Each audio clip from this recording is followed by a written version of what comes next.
Hello everyone! Welcome to our vlogging!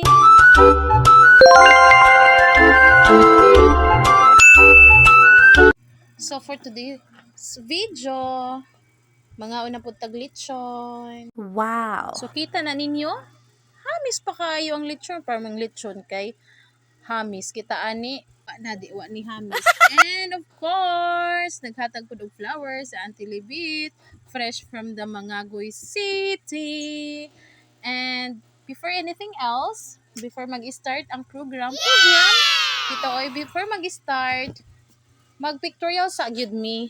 Samtang wala pa visitor and then kompleto naman anang food, amo sagi pang plaster ang mga food and then amo po dayon nag-pictorial nami. So, di ba kita na ninyo yung anami kadaghan. Kamo dira daghan pud mo mga family bitaw. Mas nindot kid ang pamilyang Bibo no. Bibo kaayo nya daghan mo nya magtapok mo for me ay ang kasaba. Basta oy nanatanan oy kanang kabibo pero makamingaw ba ya no makamingaw kaayo labi magkuan na dayon maglarga na iniglarga ng uban after celebration and of course na ami bisita sa tinining tuod representative siya ni Manang Maymay kay wala man ako ang ate naman sa Hong Kong siya ang representative ng Manang Maymay and then before mag start na gid na prayer with the kuan sa lead the prayer si Manang Tuto. And then of course after the prayer manganta na dayon mi. So let's sing. Happy birthday to you.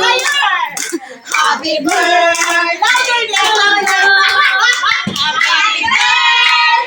Happy birthday. Happy birthday to you.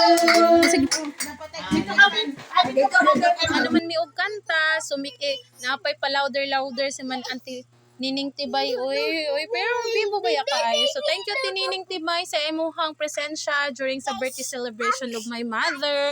Amping mo kanunay ni Manang Maymay nga naa sa Hong Kong. And shout out sa taga Hong Kong dira pa-follow ko. Pa-share o pa-like sa ako ang video.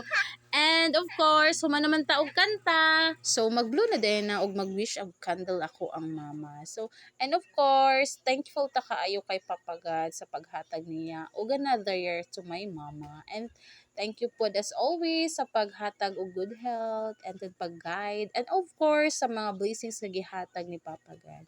Labi na sa amuan. And of course, thank you tuod sa nag-greet sa akong mama last year pa niha. And then, salamat tuod sa nag-follow na sa ako ang vloggy and salamat sa paglanta.